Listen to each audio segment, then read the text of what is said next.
तो आपने बहुत सी वीडियोस देखी हैं रिस्क मैनेजमेंट के ऊपर कि ट्रेडिंग के अंदर रिस्क मैनेजमेंट क्या होता है और किस तरीके से हम इसको यूज करते हुए अपना पोर्टफोलियो ग्रो कर सकते हैं। लेकिन बिलीव करें, अभी तक जो भी चीजें आपने यूट्यूब के ऊपर सीखी हैं उनको आपने यूज नहीं किया आज तक, या फिर इमोशनली या फिर मेंटली तौर पर आप रेडी नहीं होते उस चीज को एक्सेप्ट करने के लिए जो आपने वीडियोस में देखा हो। तो ये वीडियो बहुत ज्यादा डिफरेंट होने वाली है क्योंकि मैं अपने एक्सपीरियंस से आपके साथ एक डिटेल वीडियो बनाने की कोशिश कर रहा हूँ और समझाने की कोशिश करूंगा कि रिस्क मैनेजमेंट को मैनेज किस तरीके से किया जाता है। ये वीडियो दूसरी वीडियो से बहुत ज्यादा डिफरेंट होगी जो आपने अदर यूट्यूब चैनल्स के ऊपर देखी हैं, और इसके अंदर मैं 5 ऐसी चीजें आप लोगों के साथ डिस्कस करूंगा रिस्क मैनेजमेंट से रिलेटेड, जिनको देखने के बाद और प्रैक्टिस करने के बाद मैं नहीं मानता कि आपका वॉलेट वॉश हो सके कभी भी। इवन कि स्टक हो सकता है, लेकिन पेमेंट अरेंज करने के बाद या फंड अरेंज करने के बाद डेफिनेटली वो वॉलेट आपका प्रॉफिट में आ सकता है। इसमें मैं आपके साथ एक चीज क्लियर करूंगा। अभी मैंने जैसे स्टक का कहा कि आपका वॉलेट स्टक हो जाता है तो आपकी उतनी अमाउंट फंसेगी, हमेशा याद रखिएगा, जितनी आप अफोर्ड कर सकते हैं। अभी नहीं तो 10 महीने बाद या 6 महीने बाद, लेकिन वो अमाउंट आप दोबारा अफोर्ड कर पाएंगे। अगर वॉलेट आपने फंसा दिया तो समझ लीजिए कि आप अपनी अमाउंट दोबारा रिकवर बहुत इजीली कर सकते हैं। बस थोड़ी सी सब्र की जरूरत होगी और थोड़ी सी अमाउंट की जो कि आप अफोर्ड कर सकते हैं, तभी आपकी इतनी अमाउंट फंसी होगी। तो फर्स्ट स्टेप के ऊपर बात करते हैं जो कि होने वाला हमारा रिस्क मैनेजमेंट, कि ये होता क्या है और इसको किस तरीके से हम यूज करते हैं क्रिप्टो मार्केट में। तो ज्यादा डीप जाने से पहले स्क्रीन के ऊपर चलता हूँ, छोटी सी एग्जांपल मैं आपके सामने रखता हूँ। तो यहाँ पर आपके पास स्क्रीन आ रही है जिसके अंदर एक कॉइन है जो कि कंटिन्यूसली गिर रहा है। अगर हम परसेंटेज वाइज की बात करें तो ये कितने परसेंट ये कॉइन गिर चुका है? 28% ये कॉइन गिर चुका है। इसका मतलब कि अगर आपने 1x लेवरेज के साथ इस कॉइन के अंदर शॉर्ट की पोजीशन ओपन की होती $1 से, तो इस कॉइन के अंदर आपके $28 बन चुके हो। कितने टाइम पीरियड के अंदर? 18 घंटे 30 मिनट के अंदर अंदर आपको ये कॉइन $1 से $28 तक बना सकता था। सिंपल सा मतलब है कि $100 इन्वेस्ट किए होते तो अभी आपके पास $2800 का वॉलेट होता। सुनने में बहुत ईजी है लेकिन इतना आसान नहीं है जितना सुनने में लग रहा है। अब यहाँ पर एक छोटा सा ट्विस्ट ऐड करते हैं जिससे आपको इंपॉर्टेंस ऑफ रिस्क मैनेजमेंट पता लगेगी। जैसे ये एग्जांपल है हमारे पास कि आपने एग्जैक्ट इस पॉइंट पर शॉर्ट किया, एक ट्रेड लिया आपने, और इस पॉइंट पर आपने एक शॉर्ट की पोजीशन ली, कॉइन ऊपर चले गया और उसके बाद कॉइन नीचे गिर गया। आपका $100 का वॉलेट था, आपने $1 से ट्रेड ओपन की और 20x लेवरेज के साथ आपने ओपन की और कॉइन नीचे गिर गया। आपकी ट्रेड $5 या $10 के माइनस में गई और उसके बाद बहुत अच्छे से प्रॉफिट में आपकी ट्रेड गई। यहाँ पर एक ट्विस्ट ऐड करते हैं छोटा सा। क्या होता है कि अगर $1 को आपने 400x की लेवरेज के ऊपर ट्रेड लगाई होती, या $10 जो कि आपको बहुत छोटी अमाउंट लगती है $100 के वॉलेट के लिहाज से, या $5 कर लेते हैं और छोटा कर लेते हैं, $5 आपने इन्वेस्ट किए होते इस पॉइंट पर 400x की लेवरेज के ऊपर या 200x की लेवरेज के ऊपर, तो सोचें एक कॉइन ने पंप किया, 5% कॉइन ऊपर गया, $10 आपने इन्वेस्ट किए होते तो वॉलेट आपका वॉश हो जाता। और उसके बाद देखें कॉइन कितना ज्यादा नीचे गया, अच्छी खासी डाउन साइड की मूवमेंट आई जिसमें कॉइन ने काफी ज्यादा ड्रॉप किया। अब इसके अंदर गलती किसकी है? आपकी गलती है या मार्केट की गलती है? सोचने की बात यह है कि मार्केट जिस डायरेक्शन में जा रही थी मार्केट उसी ही डायरेक्शन में गई, लेकिन यहाँ पर जो सिर्फ छोटी सी गलती है ना वो आपका रिस्क मैनेजमेंट है कि आपने एक चीज को सही तरीके से इम्प्लीमेंट नहीं किया मार्केट के अंदर। अब इसी तरीके से लोग इसके बकौल क्या कहते हैं कि उस बंदे का वॉलेट साइज बड़ा था जिस वजह से उसकी ट्रेड प्रॉफिट में गई और मेरा वॉलेट साइज छोटा था जिस वजह से मैं लिक्विडेट हो गया। लेकिन हकीकत ये नहीं है। हकीकत ये है कि उस बंदे ने अपना रिस्क मैनेजमेंट स्ट्रांगली फॉलो किया था और आपने थोड़ा ग्रीडी होकर आपने लेवरेज और मार्जिन साइज आपने बहुत ज्यादा यूज किया था। तो इम्पोर्टेंट चीज ये है। एक और एक चीज मैं यहाँ पर बताऊँ, एक छोटा सा फॉर्मूला। अगर जितनी लेवरेज आपने ली है कॉइन, अगर आपने 100x की लेवरेज ली है, कॉइन 1% ड्रॉप करता है तो आपको 100% का नुकसान या तो फिर प्रॉफिट होगा। इसी तरीके से अगर आपने 200x की लेवरेज ली है तो 0.5% पर आपको 100% का लॉस और प्रॉफिट होगा 400x की लेवरेज के ऊपर, जो कि मैक्सी के ऊपर अवेलेबल है BTC और इथेरियम के पेयर में। अगर आप उनके ऊपर कोई ट्रेड ओपन करते हैं तो 0.25% के ऊपर आपको 100% का लॉस और प्रॉफिट हो सकता है। ये मैटर ही नहीं करता कि आपने मार्जिन क्या लगा। आपके पास 1 लाख का वॉलेट है, आपने $10,000 से ट्रेड ओपन की 400x की लेवरेज के ऊपर, तो आपका $1 लाख वाला भी वॉलेट वॉश हो सकता है। और बिल्कुल एग्जैक्ट सेम चीज आप $100 वाले वॉलेट के ऊपर अगर करते हैं $1 20x लेवरेज, तो 1 लाख वाला वॉलेट वॉश हो जाएगा, लेकिन आपका वॉलेट वॉश नहीं होगा। रीजन क्या है कि आपने अपना रिस्क टू रिवॉर्ड मैनेज किया है। तो अब बात करते हैं अपने दूसरे टॉपिक की, जो कि इस वीडियो का मोस्ट इंपॉर्टेंट पॉइंट होगा, वो है लेवरेज। सुनने में बहुत आपको अजीब लग रहा होगा कि लेवरेज बहुत बार हमने सुना है, क्या होता है, बस मल्टीप्लाई करती है पैसे को और उसके बाद लॉस प्रॉफिट बहुत ज्यादा होता है। ठीक है, बहुत अच्छी बेसिक सी चीज है, लेकिन मैं आपको एक इंटरेस्टिंग बात बताऊं, ये आपके ट्रेड को बचाने के लिए भी बहुत ज्यादा काम आता है अगर आप इसका सही से यूज करें तो, और आपको बहुत ज्यादा लॉस देने में भी इसी का ही सबसे बड़ा हाथ होता है। यहाँ पर आपके पास एक स्क्रीन आ रही है जिसके अंदर मैक्सिमम लेवरेज जो है हमारे पास 50x तक है। अगर मैंने शुरू में एक ट्रेड ली थी 5x की लेवरेज के ऊपर, ठीक है, 5x या 10x की लेवरेज के ऊपर मैंने एक ट्रेड ली थी। अब वो ट्रेड मेरी माइनस में जा चुकी है, इवन के बहुत ज्यादा करीब हो चुकी है मेरी लिक्विडेशन के। अब मेरे पास जो अवेलेबल मार्जिन होता है, यहाँ पे आपके पास अवेलेबल मार्जिन भी आपको बहुत कम शो हो रहा है, इतना कि अगर आप ट्रेड ओपन करते हैं तो जो आपकी लिक्विडेशन है वो फिर भी करीब रहेगी, वो आपकी दूर नहीं हो सकती। तो लेवरेज के थ्रू आप अपनी लिक्विडेशन को जीरो कर सकते हैं। तो जैसे कि मैंने शुरू में बताया था अपनी वीडियो में कि अगर आपकी कोई ट्रेड स्टक हो चुकी है तो समझ लें कि वो ट्रेड आपकी बच सकती है थोड़ा टाइम वेट करने के बाद। अब आपके पास जब अवेलेबल मार्जिन शो ना हो तो आप उस सूरत में क्या कर सकते हैं, अपनी लेवरेज को इंक्रीज करते हैं 200x के ऊपर या फिर 400x के ऊपर, उसी पेयर पर जिस पेयर पर आपने ट्रेड की हुई है। अब जितना मार्जिन, लेट्स से कि आपका $100 का वॉलेट था, आपने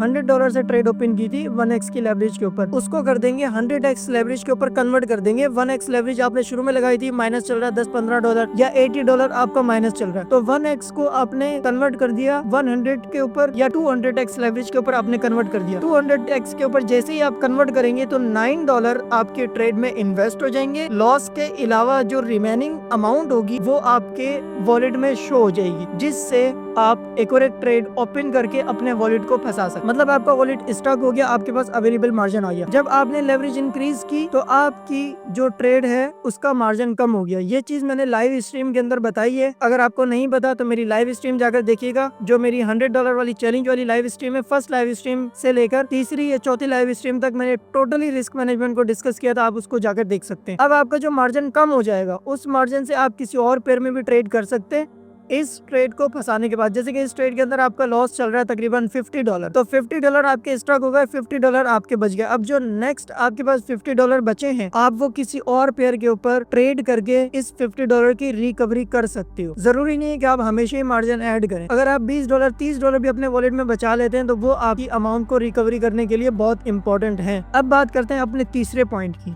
जो कि है DCA। DCA एक तरफा बहुत अच्छी चीज है, बहुत बेसिक भी है, लेकिन अगर ये सही जगह पर ना किया जाए तो आपका इससे वॉलेट वॉश बहुत जल्दी हो जाता है, एज कम्पेयर के जहाँ पर आपका वॉलेट वॉश नहीं होना था, तो इसकी वजह से आपका वॉलेट वॉश हो जाता है। तो इस चीज को आप जब भी किया करें तो एक लिमिट में रहते हुए किया करें। जैसे आपका अगर $100 का वॉलेट है, $1 से आपने ट्रेड ओपन की थी, तो मैक्सिमम 2 DCA या 3 DCA और करें और उसके बाद कोई और DCA ना करें। दैट मीन्स कि अपने वॉलेट का 3% से ज्यादा आप ट्रेड के अंदर इन्वेस्ट ना करें। और अगर 20x लेवरेज आपने लगाई हुई है तो कोशिश करें कि आप उससे भी कम यूज करें। और अगर आपने फ्लक्चुएटेड कॉइन के ऊपर ट्रेड उठाई हुई है तो 20x, क्या मैं तो कहूंगा कि 5x to 10x लेवरेज के ऊपर भी 2% से ज्यादा वॉलेट इन्वेस्ट ना करें फ्यूचर ट्रेड फ्लक्चुएटेड कॉइन के ऊपर। अब बात करते हैं अपने चौथे पॉइंट, जो कि हमारा स्टॉप लॉस। स्टॉप लॉस सुनने में बहुत बेसिक लग रहा होगा आपको, और आज तक हमारे यहाँ लोग यहाँ पर फंसे रहते हैं कि हम जहाँ पर स्टॉप लॉस लगाते हैं, मार्केट हमारा स्टॉप लॉस लेती है और एग्जैक्ट उसी पॉइंट के बाद ही रिवर्स हो जाती है। तो मैं आपको एक बात पहले क्लियर कर दूं, जैसे मैंने आपको शुरू में ही बताया कि अपने वॉलेट का 3% से ज्यादा यूज ना करें। तो जब आप फर्स्ट ट्रेड ओपन करें, मतलब जब आप न्यू ट्रेड ओपन कर रहे हैं, लेट्स से कि आपने BTC के ऊपर ट्रेड क्लोज की, नेक्स्ट ट्रेड आप उठाने वाले इथेरियम के ऊपर, ये आपकी फ्रेश ट्रेड है, तो फ्रेश ट्रेड के ऊपर कभी भी आप 3% इंस्टेंटली इन्वेस्ट ना करें, पार्ट्स में इन्वेस्ट करें। जैसे कि पहले आपने 0.5 सेंट यूज किया, फिर उसके बाद $1 यूज किया, उसके बाद आपने $3 यूज किए। और यकीन जाने अगर इन चीजों के ऊपर आप काम कर लेते हैं ना, तो जिस तरीके से हमारे पास काफी सारे लोग आते हैं एज अ इन्वेस्टर बनकर, आपके पास भी बहुत से लोग आ सकते हैं आपके रिलेटिव्स में से ही, जो कि आपकी लाइफ को बहुत ज्यादा बूस्ट करेंगे ग्रो करने में। इन्हीं पॉइंट्स की वजह से लोग आपके साथ इन्वेस्ट करते हैं, आपके साथ जुड़ते हैं, आपके साथ बिजनेस करने की बहुत ज्यादा कोशिश करते हैं कि वो आपके साथ कनेक्ट हों और आप उनको एक अच्छा प्रॉफिट जनरेट करके दें और वो आपसे फायदा उठाएं, क्योंकि आपके पास कंप्लीट नॉलेज होती है अपने बिजनेस की, जिस वजह से आप बहुत ज्यादा ग्रो करते हैं। अगर आपको ये चीजें नहीं आती, आप खुद अपने वॉलेट के ऊपर प्रॉफिट बनाएंगे, लॉस करेंगे, प्रॉफिट बनाएंगे, लॉस करेंगे, इवन कि आप मार्केट छोड़कर चले जाएंगे, या या फिर आप 3 से 4 साल या 6 साल का टाइम पीरियड आप फजूल ज़ाया करेंगे और इसके अलावा कुछ भी नहीं। तो आपको ये चीज़ें समझनी बहुत ज़रूरी है। एक डिटेल पॉइंट आपके पास होना चाहिए अगर आप कोई भी काम कर रहे हो तो। और जो हमारा लास्ट पॉइंट है वो है स्टॉप लिमिट। इसके बारे में आज तक किसी ने यूट्यूब के ऊपर बात नहीं की और ना ये लोग आप लोगों के साथ डिस्कस करते हैं कि इसको किस तरीके से यूज करना होता है और ये होता क्या है। तो चले मैं आप लोगों के साथ ये चीज डिस्कस करता हूँ। स्टॉप लिमिट एक ऐसी चीज है जो कि बहुत ज्यादा आपको प्रॉफिटेबल बनाती है क्रिप्टो मार्केट में या फॉरेक्स मार्केट में। आप चाहे एग्रेसिव ट्रेड कर रहे हो या आप बहुत ज्यादा डिसिप्लिन होकर ट्रेड कर रहे हो, अगर इस चीज को आप फॉलो करते हैं आपको बहुत अच्छा रिजल्ट मिलता है। इस चीज को फॉलो करते हुए बिलीव करें, आप ट्राई करके देख लीजिएगा। मैं अपने एक्सपीरियंस से बात कर रहा हूँ, आप ट्राई करके देखिएगा। उसके बाद आप इस वीडियो पर दोबारा वापसी आकर अपनी जो आपका एक्सपीरियंस हो आप वो लाजमी शेयर कीजिएगा कि बिल्कुल एग्जैक्ट जिस तरीके से आपने बताया मैंने उस तरीके से ट्राई करके देखा है और ये चीज मार्केट में कितने % वर्क करती है। स्टॉप लिमिट उस चीज को कहते हैं जहां पर आप अपना लॉस लेना बिल्कुल ही बंद कर देते हैं। मतलब वो एक ऐसा डेडलाइन पॉइंट होता है जहां पर आप बिल्कुल एंड पर आ जाते हैं कि बस मैं अपनी ट्रेड को यहाँ पर बुक कर रहा हूँ। हमारे यहाँ ये करते हैं ज्यादातर, जिस वजह से लोग प्रॉफिटेबल नहीं बन पाते। वो जब उनको मार्जिन कॉल आती है ना, उनकी डेडलाइन वही होती है कि अब मार्जिन कॉल आ गई है तो आप क्लोज कर देते हैं ट्रेड को। लेकिन इस चीज को थोड़ा सा आगे की तरफ ले आए। जैसे लेट्स सपोज के $1000 का आपके पास वॉलेट है और आपने उसकी जो डेडलाइन रखी है $300 आपने मैक्सिमम रखी है। फंडेड अकाउंट में क्या होता है, यही तो होता है, जिस वजह से काफी सारे लोग बहुत ज्यादा सेफ रखते हुए ट्रेड करते हैं और वो बहुत अच्छे प्रॉफिटेबल भी हैं, बहुत अच्छा खासा रिजल्ट भी गेन करते हैं, क्योंकि उन्हें पता है कि अगर मेरा $180 का लॉस हुआ तो पूरे $5000 मुझसे ले लिए जाएंगे, जिनके ऊपर मैंने 1 से 2 महीने मेहनत और इनका रिटर्न भी मुझे कोई नहीं मिलेगा। इस वजह से वो बहुत ज्यादा प्रॉफिटेबल बन जाते हैं। सेम यही चीज अगर आप अपने वॉलेट के ऊपर करके देखें, आपको बहुत अच्छा और मैसिव प्रॉफिट हो सकता है। ये चीज मैंने खुद ट्राई करके देखी है। $200 से $1000 तक जाने में मुझे सिर्फ 8 to 9 डेज लगे थे इतना रिटर्न गेन करने में, सिर्फ एक ही चीज को फॉलो करते हुए कि जब मुझे लगता था कि ये मेरी डेडलाइन है मैं वहीं पर अपनी ट्रेड को क्लोज कर देता था। मैं बहुत बड़ा प्रॉफिटेबल ट्रेडर नहीं हूँ, लेकिन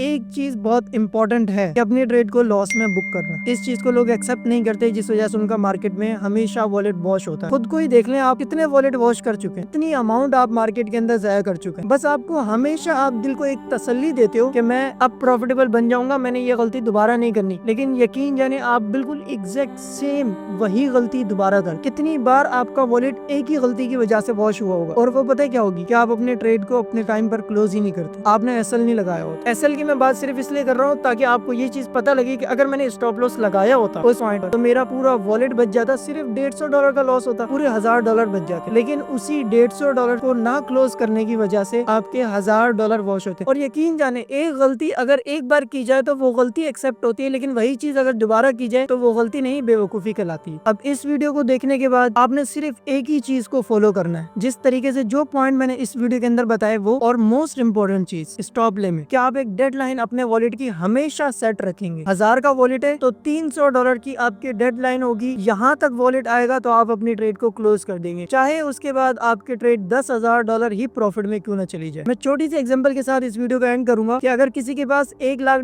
वाला वॉलेट है, वो अगर $50,000 से ट्रेड ओपन करता है तो 200% लॉस में जाने के बाद उसका वॉलेट वॉश हो जाएगा। बिल्कुल उसके अपोजिट एक और एक बंदा है जिसके पास $100 का वॉलेट है और वो $1 से ट्रेड ओपन करता है और उसको 200% का नुकसान होता है, तो उसके सिर्फ $2 जाते हैं। इसके अंदर वॉलेट साइज नहीं,